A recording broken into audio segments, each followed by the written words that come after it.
From the News Channel 5 Network, this is Open Line.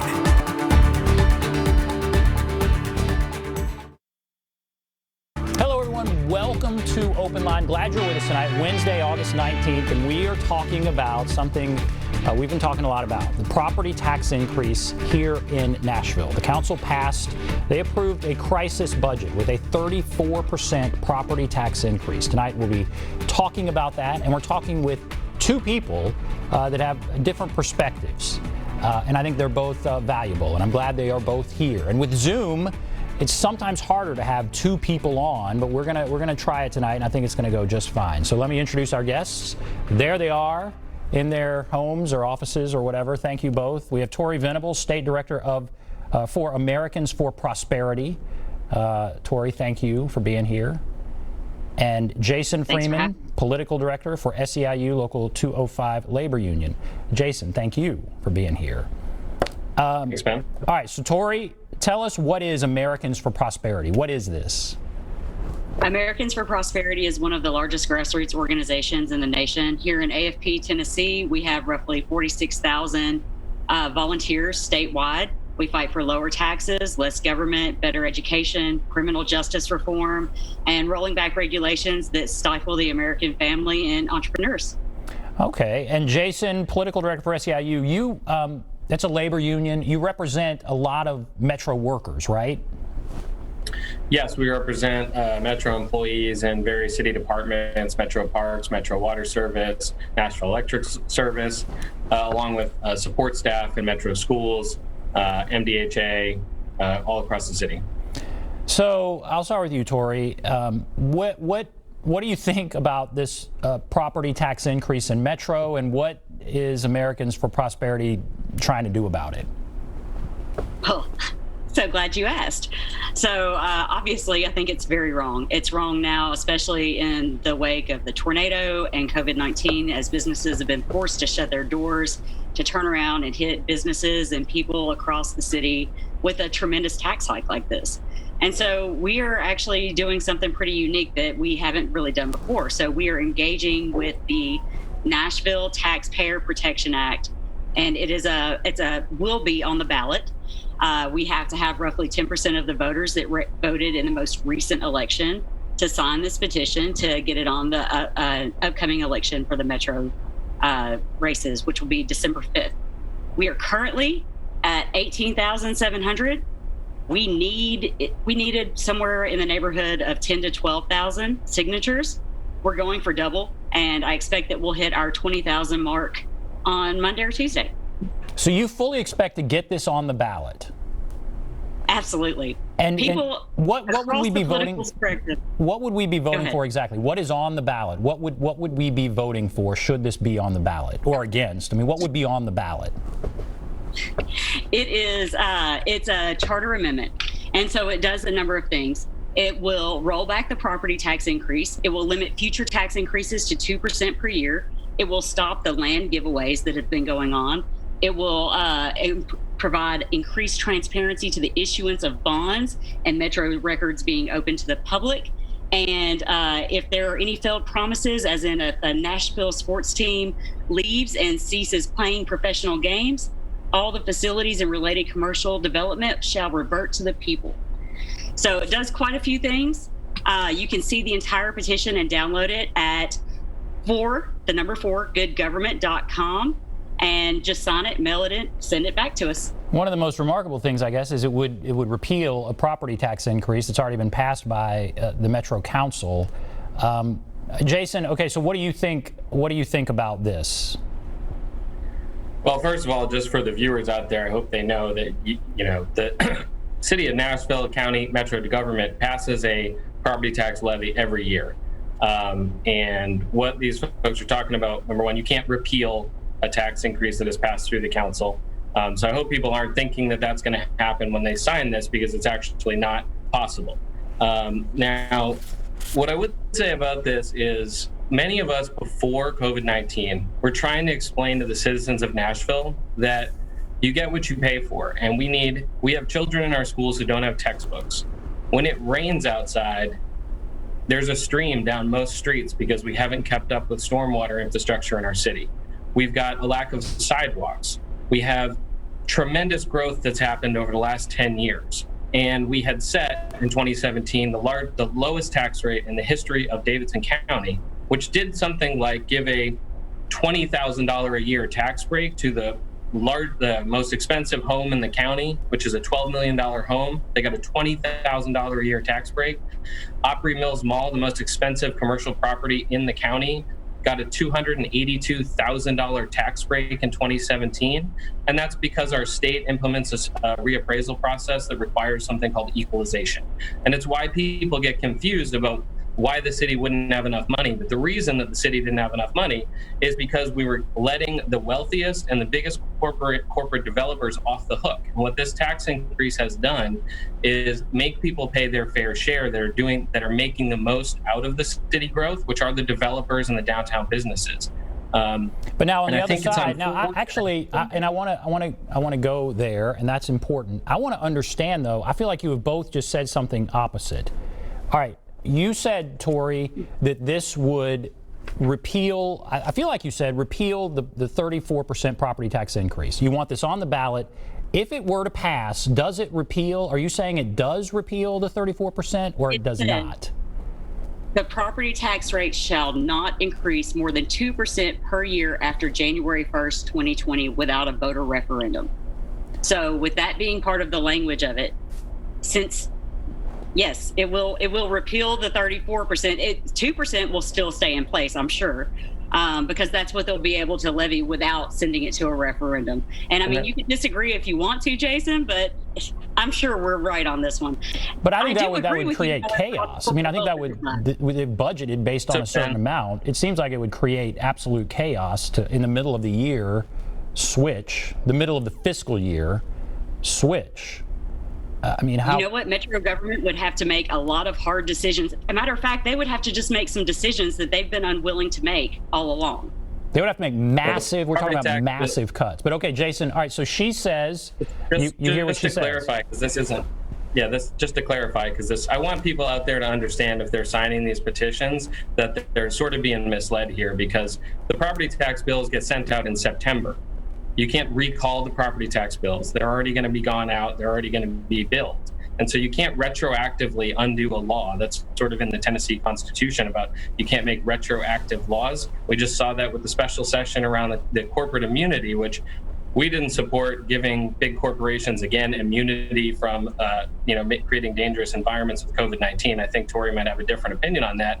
But you can't make a retroactive law. And so this idea that they're telling people they can undo something that they can't is frustrating. It's misleading for our general public who's already rightfully confused about the budget. So the property tax, we do pay our property. The bill goes out in September, October. We have to pay it by February, right? Don't we have to pay it by February? That's right. And it'll be on the ballot December 5th, and it will be approved. And so therefore, it's not going into effect. It'll stop it from going into effect. So that's mass chaos. It's not possible. And so, Jason, you say that's not possible, and Tori, you're saying that's exactly what it would do. You're not saying, so Tori, what you're not saying is the 34 would be in place and going forward it would be 2%. You're actually claiming that it would go back and repeal the 34%. It would roll back all but 2% of it. Okay. Unless the voters approve of it being 34%, which is exactly would be on the ballot. All right, well, this is an important point. And Jason, just to be clear, you're saying that's not possible, that's not right. I assure you, if you're signing this petition thinking it's going to undo the tax rate that's set, which, by the way, the tax rate is set every year, right? People think that this is something that's set in stone. Every year, it's just an ordinance like everything else. They set the property tax rate that supports the budget. Right? You can't get a balanced budget approved if you don't have revenues that match expenditures. And that's the reason why this is not possible. I understand that they want people to sign their petition, but I hope people understand that they can't actually do what they're saying they can do. And I would say, Tori, I wish, and I apologize, I don't know. I thought we could at least agree on that. But it does sound incredibly difficult if the property tax bills are going out in September or October. This is voted on in December. It does sound incredibly difficult midway through the fiscal year to suddenly pull back 32% revenue. To turn that around seems like it would be a very difficult, disastrous type thing to do.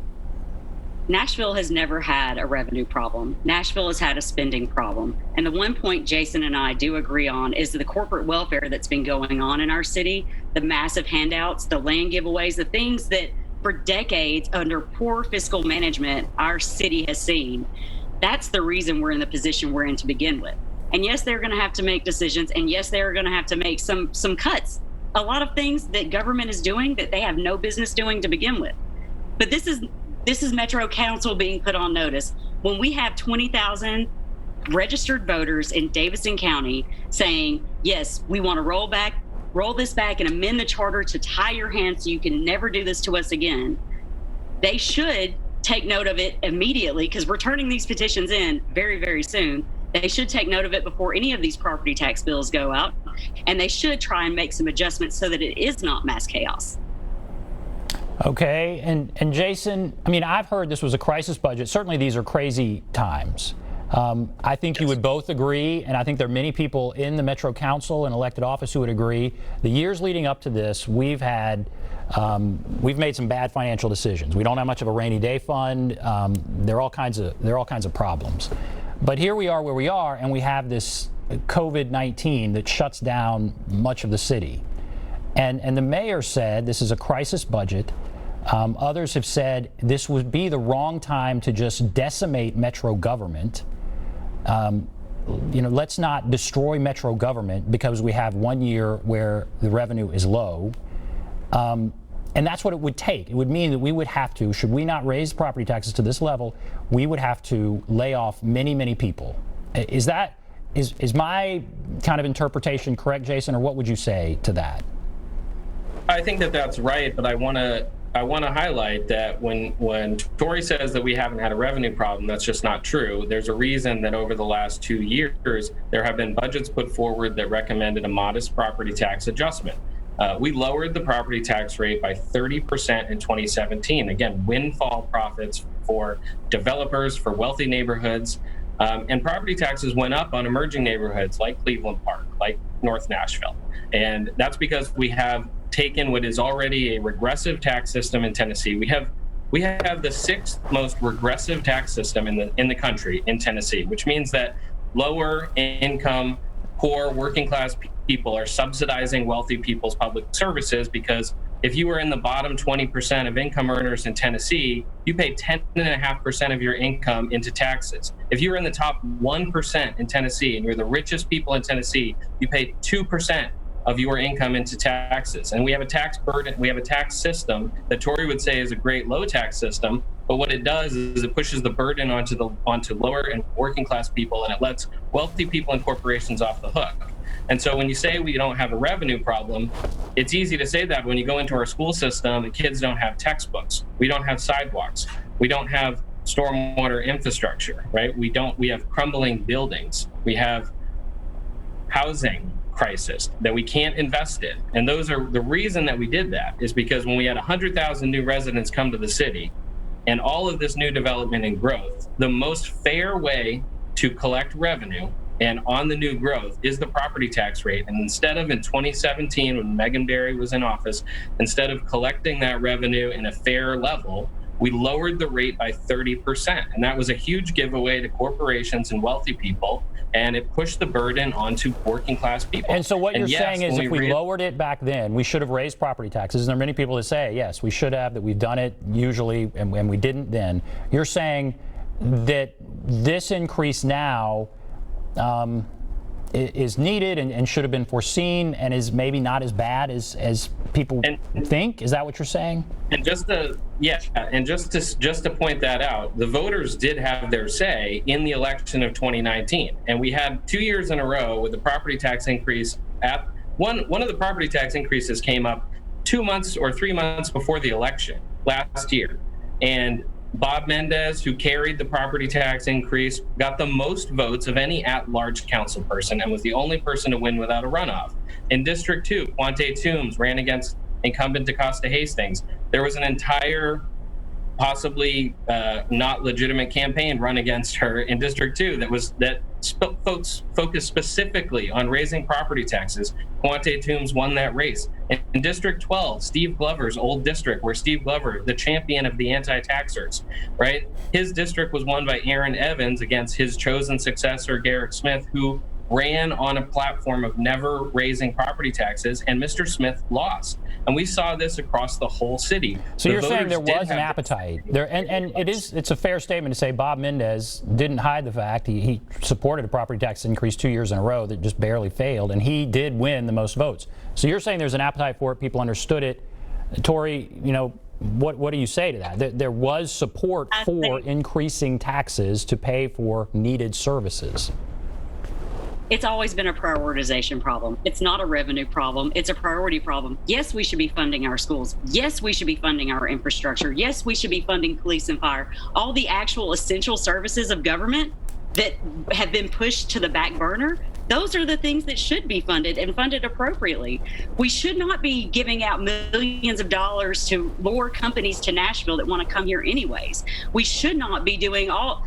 There's so many things that they have done wrong in these budgets through the years. I can't even begin to start listing them all off because I would lose people. What I can tell you is there is an appetite to repeal this property tax. There is an appetite to tie Metro's hands so that they cannot increase their tax rate more than 2% per year. And you're talking about two different things, a reappraisal versus increasing the tax rate, because they also do the reappraisals. And you think about the folks with the gentrification problems that we have in our city, where they have a homeowner that bought a $50,000 house years and years and years ago, and now all the houses in their neighborhood have been torn down and replaced with two tall and skinnies on the same lot, and they get a reappraisal saying that, well, because their land's worth so much more now, it's a $500,000 property. This is going to force more people out of their homes. This is something that Nashville cannot afford. And this is why it doesn't matter who I talk to across the political spectrum, they are lining up to sign the petition, to get it on the ballot and make this happen. How do you account for the fact that... Right, and how do you account for the fact of what Jason said, that the council member at large who received the most votes, Bob Mendez, had supported a property tax increase the last 2 years? So what Jason was saying is that there was an appetite, there was an understanding that we had underfunded Metro government and we should raise taxes to fund it better. What about the fact that... I don't think anyone anticipated a 34% property tax rate increase after having their businesses forcibly shut, after they lost their jobs. I don't think anyone anticipated that.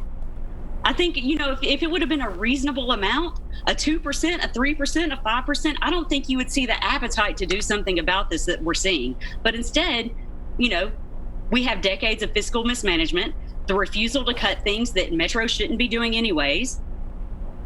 And here we are. We have a 34% property tax hike, 37% in areas like Hermitage, the general service areas. And we have people that can't afford it in our city. They can't afford to stay in our city anymore. And it's wrong. It's wrong to force people out of their homes because they can't pay a property tax bill. And that is what we're going to do about it. We are going to get this on the ballot. It will pass. It will pass overwhelmingly. Mark my words. If it's on the ballot, we're going to win.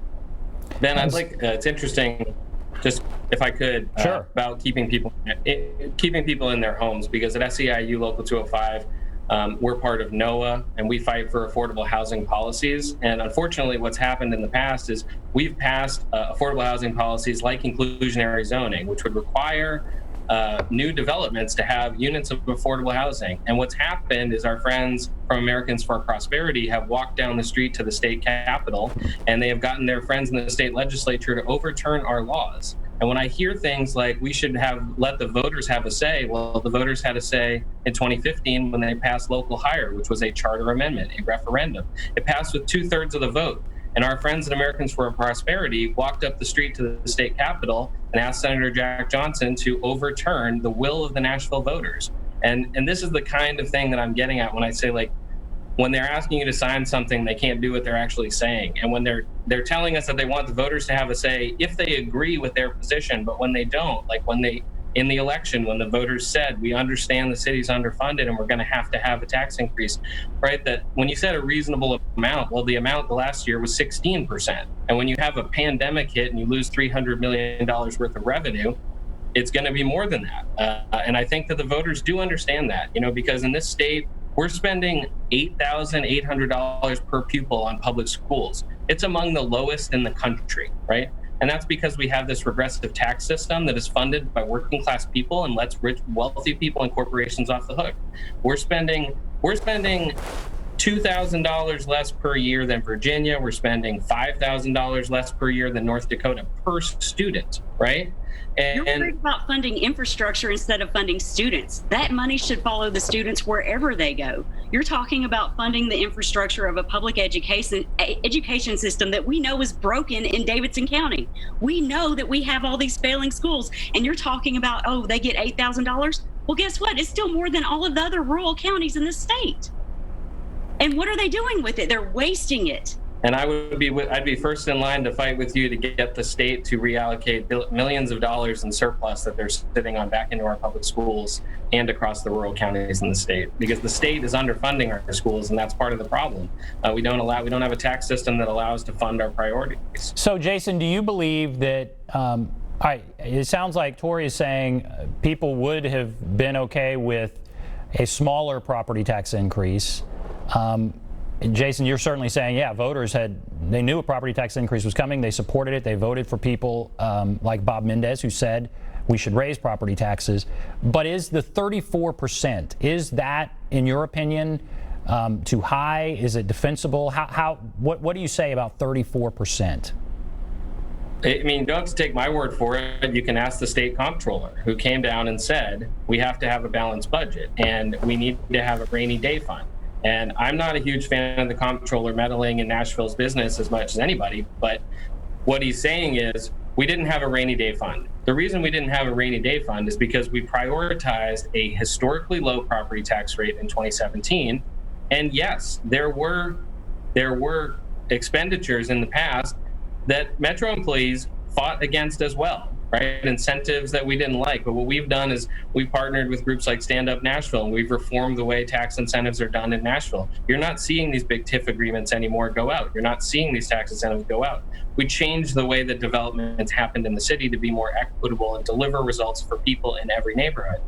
But that doesn't mean that we can just let our city go lose. What Tori's talking about is laying off thousands of Metro employees at a time when we seemingly can't even collect the trash. Now, I will point out that's a private contractor, an outsourced private contractor, which I know that Tori would probably think that the private sector can do better than the public sector. And maybe we should have those trash pickups done by Public Works and not by a private contractor. But the reason that's happening is because the city grew so fast, we did not make the needed investment in the core services. And we cannot roll back time in a time machine and undo it. And what Tori's suggesting is that we slash and burn Metro government today to pay for the sins of the past, and ignoring the fact that one of the biggest sins was this massive tax giveaway since 2017. You both agree with that about the tax incentives. But what do you think, Tori, about what he's saying? Slash and burn, massive layoffs, thousands of layoffs. I mean, it's always good to say we need to cut fat, we need to make hard cuts. But what we're really talking about here, what many people say, is we're talking about laying off many, many, many Metro workers. Are you okay with that? I doubt that that's actually going to be the case. If you look at the actual Metro budget, the amount of funding that they give to charities, even, it is not government's role to fund charities. Charities like AFP is a C3 also, we can go raise our own money. They don't need the government to fund charities. So that's a huge part of the budget as it is. So yeah, we should stop doing that. And as far as the trash service goes, where they are not delivering or picking up the trash, look at any other county. It's all privatized. I, as an individual, can choose who my trash service is through. And if they stop picking up my garbage, I can decide to choose to pick someone else. In Metro, they don't have that option. And it's wrong to deny people the choice when they are being given subpar or far below subpar, services. So yeah, some of the things that Metro is doing, and if there are Metro workers, that are doing some of these non-essential services that are not the role of government, it's possible some folks might get laid off. But you know what? Plenty of people have been laid off. Plenty of people have had to tighten their belt. Plenty of people have had to reduce their spending, and government should be no different. Okay. All right. Well, that sets the table for our discussion, and we need to take a break. And we're going to take some calls. We have several calls here. If you want to call in, the number is 615-737-PLUS, 615-737-7587. We will take a break. Be back right after this.